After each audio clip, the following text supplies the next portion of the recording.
Assalamualaikum warahmatullahi wabarakatuh.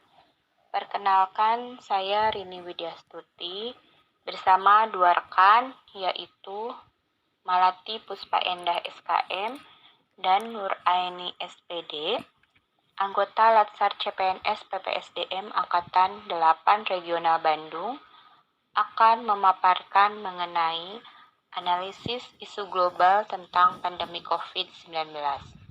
Pemaparan pertama akan disampaikan oleh rekan kami, Malati Puspa Endah SKM. Baik, terima kasih kepada Dokter Rini yang telah memberikan pengantar yang begitu menarik. Izinkan saya, Malati Puspa Endah, memaparkan sedikit dari slide yang akan kami tampilkan mengenai analisis isu global pandemi COVID-19 dan analisis menggunakan metode pentahelix. Pandemi COVID-19 telah mengakibatkan krisis di berbagai negara di dunia. Tahun 2020, angka yang cantik yang tadinya akan kita sambut diisi dengan momen-momen yang spesial, berubah total menjadi tahun krisis.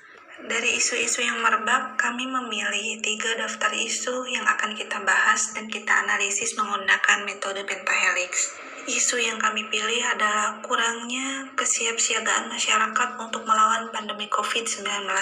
Di awal tahun 2020, semua menyatakan bahwa Indonesia tidak akan termasuk ke dalam negara yang terjangkit virus COVID-19. Berbagai perencanaan telah dilaksanakan oleh Presiden dan juga Kementerian Kesehatan khususnya, sehingga banyak orang yang bilang bahwa virus corona tidak akan sampai ke Indonesia, sehingga kita sedikit lalai dan berleha-leha. Tapi kenyataan adanya ketika Indonesia diserang virus corona atau COVID-19, ternyata segala perencanaan itu tidak siap dilaksanakan. Sehingga COVID-19 merebak di seantero negeri Indonesia. Sehingga muncul isu, ternyata Indonesia tidak siap melawan pandemi COVID-19. Semua panik, sehingga apa yang harus kita lakukan selanjutnya? Isu ketidaksiapan ini membuat beberapa orang, tapi dengan naiknya harga masker yang sangat tinggi, harga desinfektan, bahkan harga suplemen vitamin dan mineral. Kurangnya kesiapsiagaan masyarakat untuk melawan pandemi COVID ditambah dengan kurangnya akses pemeriksaan diagnosa tes COVID-19. Sehingga orang-orang yang telah terinfeksi tetap melaksanakan kegiatan dan tidak memenuhi protokol kesehatan, sehingga penyebaran COVID-19 di Indonesia begitu masif. Saat Indonesia konsentrasi terhadap pemeriksaan tes COVID-19, baru bahwa munculnya vaksin COVID-19. Akan tetapi ternyata kurangnya pemerataan dan akses masyarakat terhadap vaksinasi COVID-19 menjadi hambatan menurunnya grafik penderita COVID-19 di Indonesia, sehingga nampaknya pandemi ini belum berakhir di Indonesia. Mari kita analisis isu-isu tersebut menggunakan metode pentahelix. Dimulai isu yang pertama mengenai kurangnya kesiapsiagaan masyarakat untuk melawan pandemi COVID. Isu ini muncul dari kebijakan pemerintah Indonesia yang nampaknya kurang siap dan kurang ketat dalam menerapkan aturan protokol kesehatan. Ditambah dengan pengetahuan masyarakat Indonesia mengenai bahaya COVID-19, masih banyak warga Indonesia yang berpikir bahwa COVID itu antara ada dan tiada. Benarkah? Belum lagi ditambah propaganda bahwa isu COVID-19 ini merupakan virus yang dibuat. Belum juga berbagai aspek bisnis, kemudian kesulitan ekonomi di Indonesia, sehingga masyarakat tidak memprioritaskan isu kesehatan. Juga kurangnya partisipasi masyarakat dan Satgas dalam sosialisasi di kesiagaan di tingkat bawah. Ditambah dengan media yang kurang transparansi laporan kejadian maupun kematian kasus COVID-19. Indonesia dalam keadaan tidak siap untuk melawan COVID-19, ditambah dengan kurangnya akses masyarakat terhadap pemeriksaan tes COVID-19. Ini ditenggarai dengan sistem pemerintahan yang kurangnya akses masyarakat terhadap COVID-19, kurangnya alat tes PCR sampai ke daerah pelosok. Sehingga ketika COVID-19 sampai ke daerah pelosok dan menimbulkan gejala, masih belum dapat ditegakkan diagnosa. Itu juga ditambah dengan partisipasi akademisi dalam negeri dalam pengembangan alat kesehatan tes COVID. Seperti di negara lainnya, para akademisi langsung membuat penelitian dan membuat alat tes COVID-19 dengan metode sederhana. Rapid test antibody dibuat di negara Korea, PCR dibuat di Jerman. Mungkin sekarang penemuan dari Universitas Gadjah Mada adalah alat tes Genos. Itu sangat harus cukup diapresiasi. Lalu kemudian ada unsur bisnis dalam pemeriksaan pandemi COVID-19, sehingga terjadilah kemahalan melakukan tes COVID-19 di lingkungan swasta atau mandiri. Ditambah dengan masyarakat yang takut untuk melakukan tes COVID-19. Ketakutan ini takut ketahui bahwa dirinya terinfeksi COVID-19. Ada unsur bisnis dalam masyarakat juga, ditambah dengan stigma negatif masyarakat bahwa pandemi COVID sangat menular sehingga menyebabkan kerugian pada tatanan kehidupan masyarakat. Dan juga media yang tidak mendukung dan kurang mensosialisasikan bahwa terdapat COVID-19 di instansi pemerintah seperti puskesmas dan juga rumah sakit umum daerah. Lalu isu yang ketiga adalah kurangnya pemerataan dan akses masyarakat terhadap vaksinasi COVID. Ini disebabkan dengan regulasi pemerintah yang sampai saat ini hanya berlaku kepada kelompok prioritas yang dapat divaksinasi. Mungkin karena kurangnya juga suplai COVID, diprioritaskan untuk golongan berisiko dahulu, dan belum adanya sosialisasi dan regulasi terhadap semua provider vaksin yang digunakan di Indonesia. Ditambah dengan kurangnya pengembangan riset dalam negeri untuk mendapat suplai kebutuhan vaksin untuk masyarakat Indonesia. Sehingga vaksin COVID yang beredar di Indonesia merupakan vaksin impor dari negara yang lain. Ditambah dengan yang memonopoli penyediaan vaksin oleh pihak-pihak tertentu, ditambah kurangnya partisipasi masyarakat atau satgas mengenai sosialisasi vaksin, sehingga vaksin ini dan pelaksanaannya masih dibebankan kepada pihak kesehatan. Dan juga tingginya rasa ingin tahu masyarakat terhadap vaksin membuat mereka mencari informasi dari berbagai media yang dia genggam untuk mencari pembenaran dan kebenaran tanpa bertanya kepada ahlinya. Dipropagandai oleh media sehingga berkembang dampak negatif dari vaksin COVID yang beredar dan juga munculnya golongan anti vaksin yang terprovokasi di media sosial. Baik, selanjutnya akan dipaparkan oleh Ibu Nur Aini. Terima kasih kepada rekan saya. Dan sekarang, perkenalkan saya Nuraini. Izinkan saya untuk memaparkan sedikit yaitu mengenai pemecahan isu dengan metode USG. Apa itu metode USG?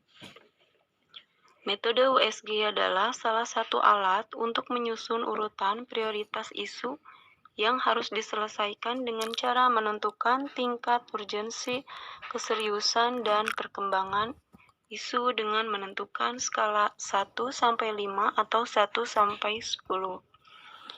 Memuat isu kontemporer diantaranya 1. Kurangnya kesiagaan masyarakat untuk melawan pandemi COVID-19 yang mana untuk tingkatannya urgensi 4, seriousness 4, dan growth 3 dengan jumlah prioritas 11. Yang kedua, kurangnya akses masyarakat terhadap tes COVID-19 dengan kriteria urgensi 4, serius 4, growth 4 dengan jumlah prioritas 12. Lalu yang ketiga, kurangnya pemerataan dan akses masyarakat terhadap vaksinasi COVID-19 dengan urgensi 5, seriousness 5, growth 5 dengan jumlah prioritas 15. Dengan interval penentuan prioritas sebagai berikut. Angka 1, sangat tidak mendesak atau gawat dan sangat tidak berdampak. Angka 2, tidak mendesak dan tidak gawat. Angka 3, cukup mendesak atau gawat dan cukup berdampak. Angka 4, mendesak atau gawat dan berdampak. Angka 5, sangat mendesak atau gawat dan sangat berdampak. Berdasarkan pemecahan masalah dengan USG didapatkan prioritas isu mengenai COVID-19 yaitu kurangnya pemerataan dan akses masyarakat terhadap vaksinasi COVID-19. Dari masalah tersebut, maka akan kita lanjutkan dengan menggunakan fishbone, Di antaranya, surrounding pemerintah saat ini hanya memprioritaskan golongan tertentu untuk mendapat vaksinasi. Yang kedua yaitu sistem, dengan monopoli penyediaan vaksin oleh pihak tertentu. Lalu yang ketiga, skill, yaitu pengetahuan masyarakat yang kurang terhadap vaksinasi dan aksesnya, sehingga menimbulkan ketakutan untuk melakukan vaksin COVID-19. Kemudian yang keempat, yaitu suppliers. Dengan banyaknya berita hoax mengenai vaksin yang negatif dan seruan anti-vaksin di sosial media, sehingga menyebabkan akses vaksin untuk masyarakat sulit. Dan selanjutnya akan dipaparkan oleh dokter ini. Terima kasih atas waktunya. Saya akan melanjutkan pemaparan mengenai alternatif pemecahan masalah dengan SWOT. Isu yang menjadi prioritas kami yaitu kurangnya pemerataan dan akses masyarakat terhadap vaksin COVID-19. Terlihat di sini dari matriks SWOT-nya, strength-nya bahwa pemerintah pusat bisa bersama dengan stakeholder pemerintahan daerah gencar untuk melakukan sosialisasi vaksin dan penyediaan vaksin untuk masyarakat umum. Weakness-nya bahwa terbatasnya jumlah SDM terlatih vaksin baik di pemerintahan maupun masyarakat, dan tentunya terbatasnya jumlah vaksin untuk seluruh lapisan masyarakat. Opportunities yang dimiliki bahwa warga sudah banyak yang bisa mengakses informasi mengenai dampak positif maupun negatif dari vaksinasi lewat media internet maupun media sosial yang lain.